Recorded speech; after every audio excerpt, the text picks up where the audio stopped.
Hello दोस्तों, आप सभी का स्वागत है टीचिंग बाय विजय दहिया में। और आज हम पढ़ाने जा रहे हैं नंबर सिस्टम को। नंबर सिस्टम की जरूरत हमें 9th 10th और यहाँ तक कि कंपटीशन के एग्जाम में भी पड़ती है। तो इस पर बहुत सारे क्वेश्चन बनते हैं। 9th 10th 11th काफी जगह ये इस्तेमाल किया जाता है इस चैप्टर का। तो इसमें सबसे पहले हम देखेंगे प्राकृत संख्या। प्राकृत संख्या को इंग्लिश में कहा जाता है नेचुरल नंबर।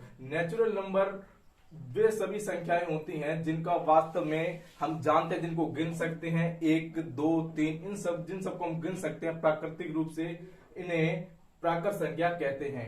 और पूर्णांक कौन से होते हैं? पूर्णांक होते हैं इंटीजर नंबर। इसकी भी बहुत ज्यादा जरूरत पड़ती है। ऋणात्मक और धनात्मक की सभी संख्याएं, इसमें हर प्रत्येक संख्या आ जाती है माइनस की और प्लस की, और जीरो भी इसमें साथ में आ जाता है, तो ये कहलाता है पूर्णांक। इसे कहते हैं इंटीजर नंबर। फिर आती है पूर्ण संख्या। पूर्ण संख्या को इंग्लिश में कहते हैं होल नंबर, और ये जीरो से शुरू होती है। 0 1 2 3 4 5, और यह ऐसे करके प्लस के अंत तक जाती है, और इसमें कोई भी माइनस की संख्या नहीं आती है। फिर आती है सम संख्या। सम संख्या को हम इवन नंबर कहते हैं, और सम संख्या जो है वो 2 4 6 8 10 ऐसी संख्याएं होती हैं। मेन अर्थ इनका ये है कि यह 2 से भाज्य होंगी। यह 2 के पहाड़े में जो भी संख्याएं आएंगी, आप ऐसा भी कह सकते हैं, यह सभी संख्याएं 2 से भाज्य होंगी। इन सभी संख्याओं को क्या कहेंगे? हम सम संख्या कहेंगे। फिर आता है विषम संख्या।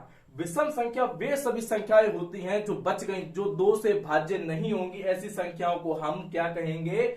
विषम संख्याएं कहेंगे। जैसे उदाहरण के तौर पर हम देख सकते हैं 1 3 5 और 7। तो ये सभी संख्या जो ये 2 से कतई जो है भाज्य नहीं होंगी। फिर आती है भाज्य संख्या। अब भाज्य संख्याएं वे संख्याएं होती हैं जिनका भाग खुद के अलावा और 1 के अलावा किसी भी तीसरी संख्या में चला जाता है, तो वे भाज्य संख्या होती हैं। यहां पर सबसे देखने वाली बात यह है कि दो है तो सम संख्या, लेकिन वो भाज्य संख्या नहीं है। वो सबसे छोटी अभाज्य संख्या है, क्योंकि उसका भाग सिर्फ 2 में खुद में ही जाता है। लेकिन जो भाज्य संख्या है वो खुद के अलावा और 1 के अलावा किसी तीसरी संख्या में उसका भाग जाना जरूरी है, तब वो भाज्य संख्या होगी। जैसे 4 6 8 10। और विषम संख्याएं भी भाज्य संख्या हो सकती है। जैसे ये एक विषम संख्या है, क्योंकि ये सम संख्या नहीं है, तो यह 9 से मल्टीप्लाई होगी, या ये 9 से इसका भाग जा सकता है, इसका 3 में जा सकता है। 51 जो है 51 है, इसका 17 में इसका भाग जा सकता है। जो 81 है, इसका 29 में भाग जा सकता है। तो इससे हमें पता लगता है कि विषम संख्याएं जो है वे भाज्य संख्या हो सकती हैं। फिर आता है अभाज्य संख्याएं। तो अभाज्य संख्या वे संख्या होती है जिनका भाग खुद में जाए या 1 में जाए, तो ऐसी संख्या क्या होती है? अभाज्य संख्या होती है। जैसे 2 3 5 17 19 23 97। तो ये सभी जो संख्याएं आप देख रहे हैं, ये सभी की सभी संख्याएं अभाज्य संख्याएं हैं। अब बात आती है सह अभाज्य संख्याएं। हमें सह अभाज्य संख्या भी बहुत पूछा जाता है। तो सह अभाज्य संख्याएं वे संख्याएं होती हैं कि ऐसी संख्या जिनका HCF 1 आए। HCF मतलब महत्तम समापत्य, जिनका 1 आए, जिनमें कॉमन लेने पर सिर्फ एक ही कॉमन आए। जैसे अब हम इनमें से कुछ भी कॉमन नहीं ले सकते हैं, इनमें से हम सिर्फ 1 बचेगा हमारा कॉमन लेने पर, इन दोनों में से 1 बचेगा कॉमन लेने पर। तो सह अभाज्य संख्याएं वे संख्याएं होती हैं जिनका HCF 1 आए, वे सह अभाज्य संख्याएं होती हैं।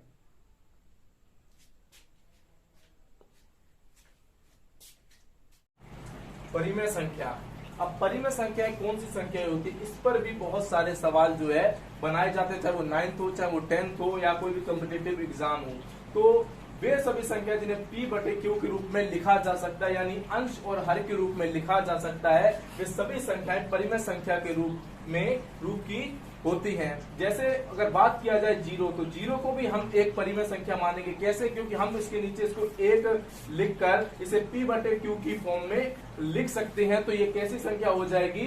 तो यह एक परिमेय संख्या हो जाएगी। जैसे रूट की कुछ संख्या है, रूट 4, जिनका रूट जो है जो निकल सकता है बाहर, जैसे 2। जैसे इसका रूट 2 हो गया, जैसे 36। ये सभी किसके वर्ग है? 6 के वर्ग है, ये 2 के वर्ग है। तो इनको हम परिमेय संख्याएं मानेंगे, क्योंकि अब हम इनके नीचे इन्हें P/Q की फॉर्म में बदल सकते हैं। जैसे इसे ऐसे कर सकते हैं और इसे ऐसे करके 1 लगाकर हम इन्हें P/Q की फॉर्म में बदल सकते हैं। परिमेय संख्या में ध्यान देने वाली बात यह है कि जो Q है, Q नॉट इक्वल टू 0 होना चाहिए। नॉट इक्वल टू 0 का मतलब कि हमेशा Q जो है हर है वो 0 से बड़ा होना चाहिए। अब यहाँ पर हम देखेंगे अपरिमेय संख्याएं। अपरिमेय संख्या ऐसी होती हैं जिनका कोई भी वर्ग या वर्गमूल नहीं होता है। जैसे √3 है, इसका कोई भी वर्ग नहीं होगा, जो ऐसा इस फॉर्म में निकलकर नहीं आ सकता है। समझने की बात यह है, आप समझ गए होंगे, इस फॉर्म में नहीं आ सकता। इसका हम देखेंगे तो पॉइंट में आएगा या और किसी संख्या में आएगा। तो ऐसी संख्या जो होती हैं वो अपरिमेय संख्याएं होती हैं। और जो अपरिमेय और परिमेय संख्या, ये वास्तविक संख्या यानी रियल नंबर के दो पार्ट होते हैं।